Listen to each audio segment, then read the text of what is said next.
çok aktif, hatta proaktif, çok profesyonelce, çok fedakarca, halisane niyetlerle beraber İstanbul'umuzda Trabzon'umuzu en güzel şekilde ihya ediyorlar.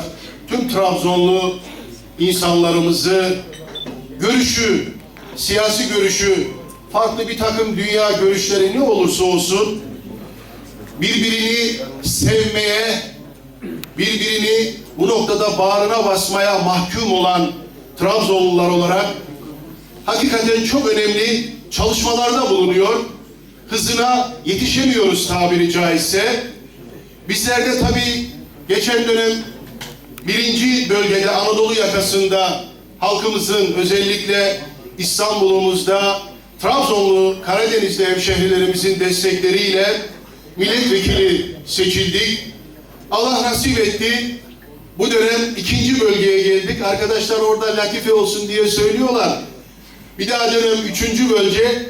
Ondan sonra da Çipras'ın yerine herhalde gideceksiniz diye söylediler Yunanistan'a. Yani işin şakası bir tarafa. Hakikaten Trabzon Dernekler Federasyonu, Trabzon'daki, İstanbul'daki özellikle Fesani'deki Trabzon etkinlikleriyle ve kültürel etkinlikleriyle Trabzon'un kimliğini gelecek nesillerimize özellikle burada doğup büyüyen, burada yaşayan, burada eğitimini tamamlamaya çalışan gençlerimize, yavrularımıza, istikbalimizin teminatı olan çocuklara Trabzonluluk ruhunu, Trabzonluğun kültürünü ve iklimini taşıma noktasında siz değerli hemşehrilerimizle beraber çok önemli gayretler sarf ettiğinden dolayı ve profesyonelce çalıştığından dolayı ben sizler adına Trabzon Dernekler Federasyonu'na kocaman yürekten teşekkür etmek istiyorum. Evet değerli dostlar, Trabzon hakikaten hususi bir ruh ikliminin şehridir. Denizi kadar engin gönlü, denizi kadar derin tarihi, denizi kadar coşkun mizacıyla çok büyük bir kültür coğrafyasının adıdır Trabzon. Bizler de ta ilkokul 5'ten itibaren Of ilçesinde malumunuz tabii 12 yıl belediye başkanlığı yaptım ama ilkokul 5'ten itibaren siyasetin içerisinde oldum. Trabzon'umun tüm ilçeleriyle, özelde Of ilçesiyle siyasi noktada ciddi teşvik mesailerde bulundum.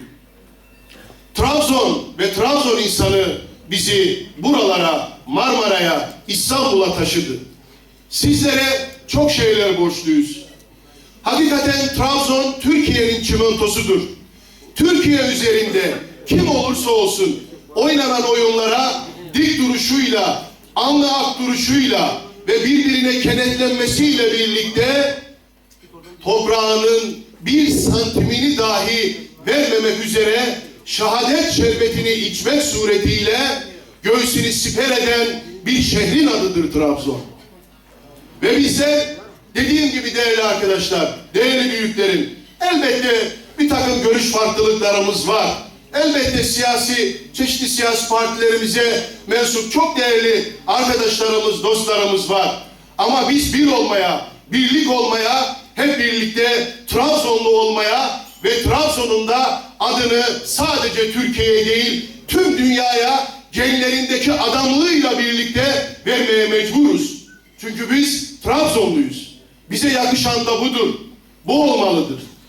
Allah'a hamdolsun. Ve bunun içinde çocuklarımıza önümüzdeki dönemlerde yüreğimizi, adamlığımızı, kişiliğimizi, Trabzon'un Türkiye'deki ve dünyadaki emsal olmuş başarılarını, başarılı örneklerini Allah'a hamdolsun sizler hepiniz gösterdiniz ve göstermeye devam ediyorsunuz. Ve çocuklarımız, gençlerimiz bundan sonra eğitimleriyle, bütün donanımlıyla, vasıfıyla birlikte bizleri yaşatacak, bizleri Trabzon'u, Trabzonluları ölümsüzleştirecektir. İşte biz bu misyonun adıyız. İşte biz bu vizyona sahibiz. 4 yıl değerli arkadaşlarım, ben bitireceğim, Gençlik Kolları'nın kongresi var, ona gideceğim. Tabii mecliste çalışmalarımız oldu. Siyasi partilerimizin hepsiyle inanın çok iyi ilişkilerimiz oldu. Değerli dostlar edindim. Cumhuriyet Halk Partisi'nden de, Milliyetçi Hareket Partisi'nden de değerli abilerim, arkadaşlarım, dostlarım oldu. Tabii hoş görüntüler olmadı. Trabzonlu'nun bazen işte damarı kabarıyor, bazen istemeden, fevri de olsa hoş görüntüler olmuyor. Bunları maalesef yaşadık. İnşallah bundan sonra Allah nasip ederse barış, huzur ve kardeşlik içerisinde sadece Türkiye'nin kronik sorunlarıyla kavga edeceğiz. Hep birlikte bu kavgaya vereceğiz ve Türkiye'nin arzuladığı, Türkiye'nin beklediği o güzel fotoğrafı Allah nasip ederse mecliste hep birlikte vereceğiz. Zaten en son günde orada sarıldık, kucaklaştık ve helalleştik. Ondan sonra da herkes kendi iline, kendi seçim bölgesine doğru gittiler. Bu dönem farklı bir dönem olacak. Ben bütün siyasi partilerimize, ülkemiz, milletimiz adına başarılar diliyorum. Belediye başkanlarımıza, muhtarlarımıza hakikaten çok büyük zorluklar içerisinde görev yaptılar. Başarılar diliyorum. Buradaki bizim elimiz, ayağımız, gözümüz, her şeyimiz, hisseden kalbimiz olan sizlerin ayağının tozu olmaya ve sizler için, Trabzon için burada bir temsilcisi olarak, bir arkadaşınız, bir kardeşiniz olarak sonuna kadar Trabzon'un başarısı için, Trabzon'un özne olabilecek bütün çalışmalarına katma değer sağlama adına bu görevi yapmaya hazır olduğumu söylemek istiyorum. Ve tabii Trabzonspor'umuza da burada herkesin ortak duygusu, ortak paydası, başarılar diliyorum.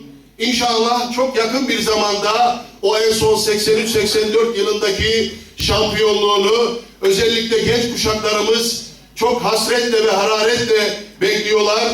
Kenetlenmiş, bütünleşmiş, birbirini yemeyen, birbirinin başarısı üzerine başarısını ikame etmeye çalışan bir Trabzonluluk ruhuyla Trabzon'u sadece sporda değil, sanatta, kültürde, tarihte, her şeyiyle birlikte dünyada adından söz ettirilen ki öyledir Trabzon'umuz.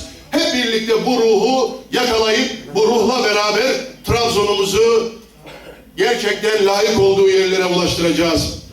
Evet, ben bütün herkese çok teşekkür ediyorum. Özellikle Mustafa Demir Başkanımıza, değerli yönetimine, değerli abilerime, arkadaşlarıma onların bir kardeşi olduğumu, onların daima yanında olacağımı, siyasi görüş asla, başkanımız söyledi, biz Trabzonluyuz, biz adamın hasıyız, Trabzonlular bu Türkiye'nin gururudur. Hangi siyasi parti olursa olsun hepsi bizimdir, hepsi bizim kardeşimizdir, hepsi benim abimdir, büyüğümdür, ne olursa olsun bizi biz yapan değerlere sahip çıkarak sizlerin emrinde olacağımı, daima bu ruhla, bu heyecanla da yaşayacağımı bildiriyor. Tekrar beni bu güzel davete icabet ettikleri için başkanımıza ve siz değerli dostlarıma, abilerime, kardeşlerime canı gönülden efendim teşekkür ediyorum. Allah işlerinizi asan eylesin. Allah kalbinizden, gönlünüzden geçen tüm dilekleri gerçekleştirmeyi nasip etsin diyorum. Tekrar sevgi, saygı, hürmet ve muhabbetle aranızdan ayrılmak istiyorum. Hepinize iyi günler diliyorum efendim. Sağ olun.